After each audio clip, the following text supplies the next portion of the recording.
Welcome back to He's House, where we do a little bit of everything all the time, and it usually turns out right. Today, we're going to be making some sourdough baguettes. They're going to go along with my prime rib risotto tomorrow. So I got to get them prepped tonight. The dough will be in the fridge overnight, then I'll pull them out in the morning and start shaping them up. My sourdough starter is pretty big. Started right here today. Let's see what time it was. 1500, so 3 o'clock. And it's grown since then. So this is pretty good starter right here. Oh yeah. I'm starting out with 482 grams of this.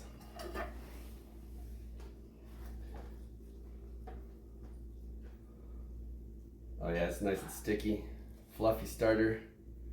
This is gonna be some good bread.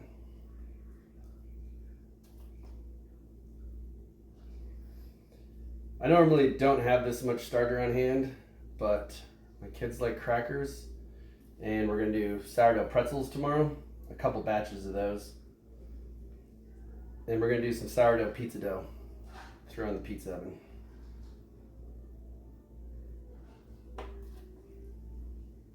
So I got a little bit extra starter on hand right now.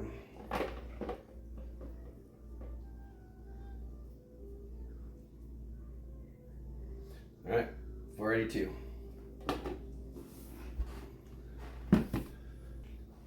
So this recipe calls for 5 cups of King Aurther flour, all-purpose flour, which is about 600 grams. I'm using 150 grams of whole wheat flour and then 450 of the all-purpose flour. I just like it, gives a little bit more crust, a little bit more body, makes it a little bit more dense. So I'm gonna mix in about 3 cups of that right now. Which is 360 grams.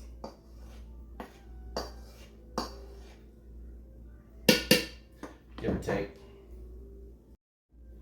And then from there we add 1 1/4 cups of lukewarm water, which is 283 grams. Let me get this reset.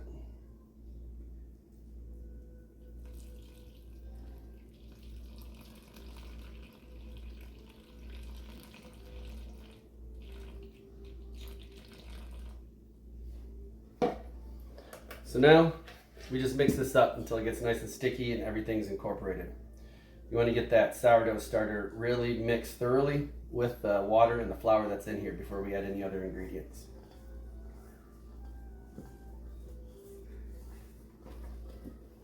All right, that's mixed pretty good. Now we're going to add 2½ teaspoons of salt, 2 teaspoons of sugar. And yes, this is made out of flour, so obviously it's not gluten-free, but I'm also adding 4 teaspoons of gluten to it. It just helps make it a heartier bread. And then a teaspoon of instant yeast. Just helps it fluff up some.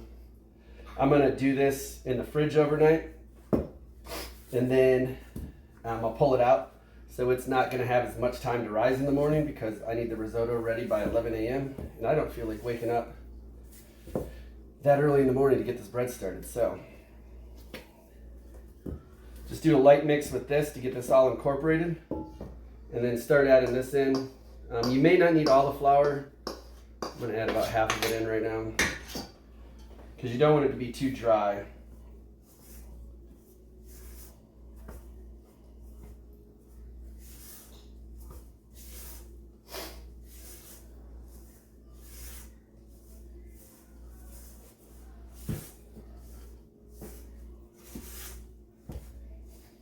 And I am using 150 grams of the whole wheat flour, which will absorb the moisture a lot more. All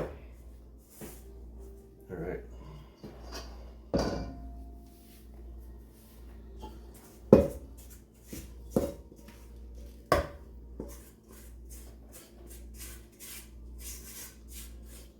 So now I'm gonna start kneading it on the surface here.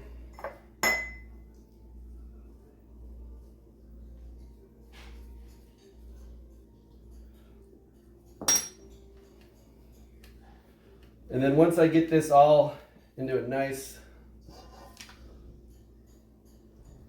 solid mass and it's not too sticky anymore, I'm going to knead this for an additional 8 to 10 minutes. You can do this in a mixing bowl as well. I kind of like doing it by hand. Find it a little bit enjoyable and relaxing.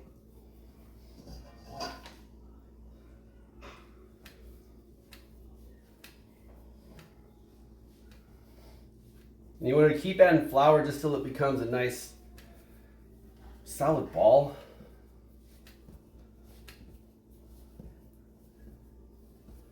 If it's too sticky where you can't knead it like this by hand, you probably need a little bit more flour.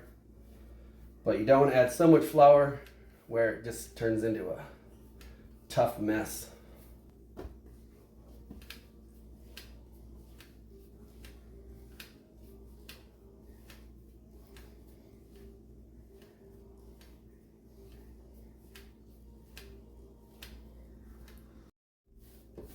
All right, so this is where it needs to be now.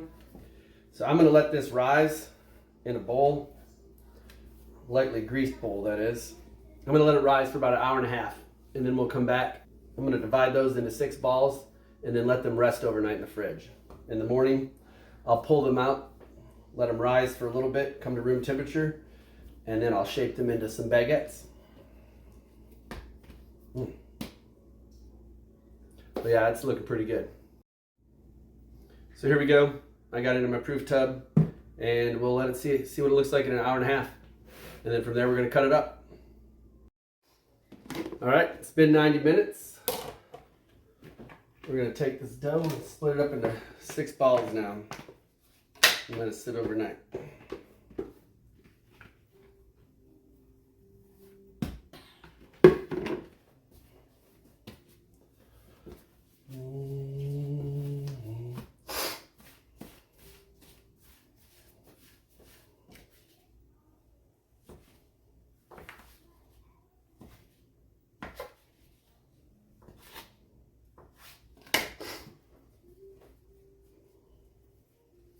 They don't all have to be the same size.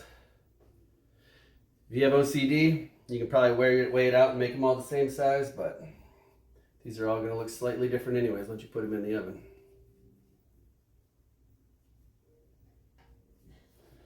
Just turning them into balls.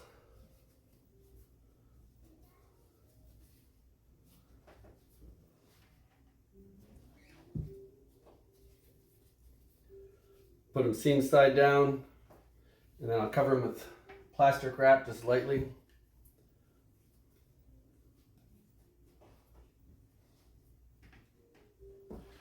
Then in the fridge overnight. I'm going to pull them out about probably 6:37 in the morning, and then we'll bake them around 11.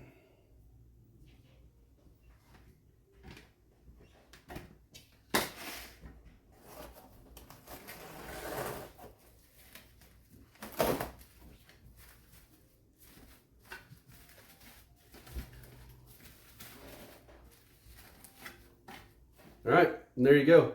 We'll see these guys in the morning. Good morning. We're about to get the dough out, and then as the dough rises, I'm probably gonna make a coffee because it's early. And then we're gonna make some risotto. So follow along today, and let's have some fun.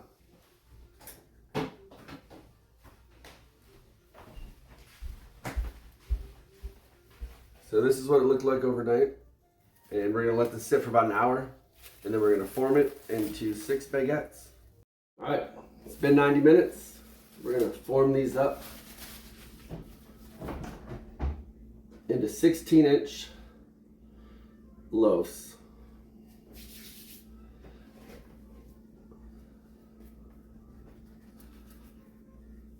Now, if I had a French loaf pan, this would work much better, and they would actually look more like baguettes. These are probably going to be a little flatter because I'm just putting them on parchment paper on a big cookie sheet.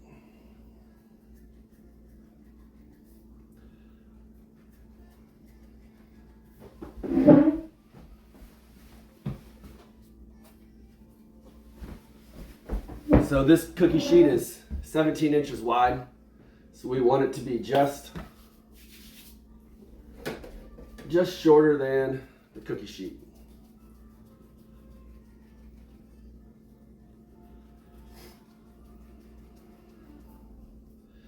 And you can roll this out on the counter too.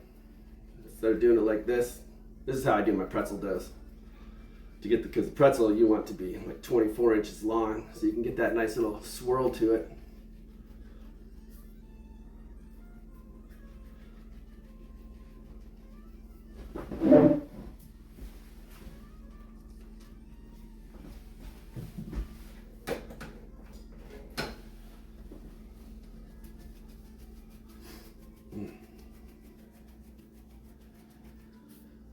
And I'll put the recipe for this in the comments.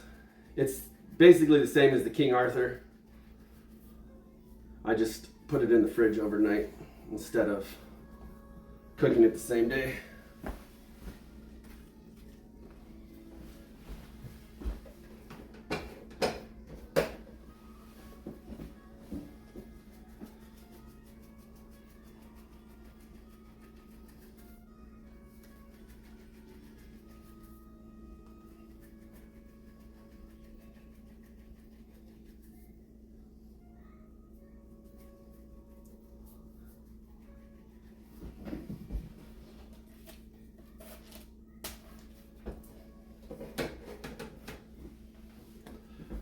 Alright, so if you're going to do it on the counter, you can roll it out like this, and then you just keep spreading it out.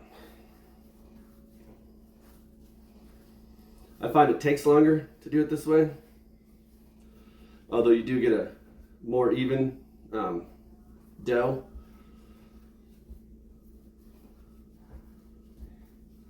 So if you're looking for prettiness and uniformity, this is probably how you want to do it. But the only thing I really care about is if my bread tastes good. You'll very rarely see me break out my little razor blade thing and score the top of my sourdough bread in a pretty manner, because I make too much food for that. And yes, it does look pretty, and I have done it before, but it doesn't make the bread taste any better. Ooh, this one's going to be a thick one.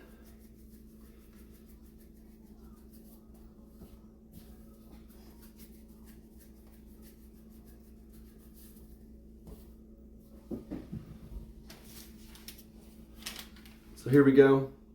I'm going to let this rise for about an hour, hour and a half. I'm going to cover it lightly with some parchment paper so it doesn't dry out. And then we'll put it in the oven right about the time the risotto is ready. So, see you in a bit. Risotto is almost done, so time to put in the baguettes.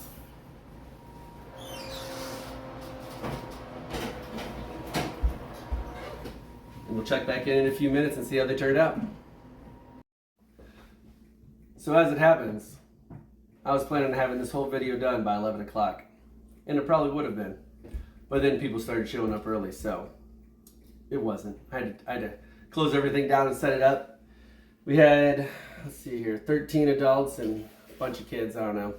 But it went great. Everybody was around the island. We ate here the whole time. Drank a little bit of wine, had some bubbly water, and enjoyed a great post-Christmas get-together. So, I did leave some left over for you guys, though. The bread turned out great. Everybody loved it. I had to hide it. I told them there was no more left. Let's cut into one of these for y'all. So that's what the baguette turned out to look like.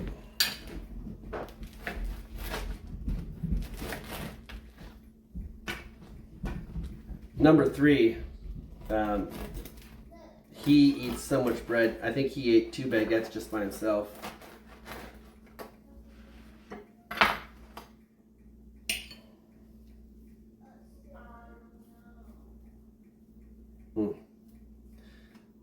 I left it in the oven so it would stay warm. Gotta have that butter melted into it.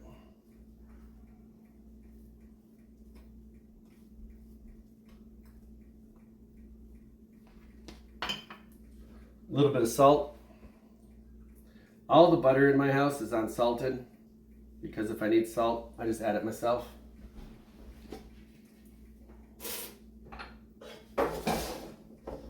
The risotto, this was completely full a little bit ago. It's almost completely empty now.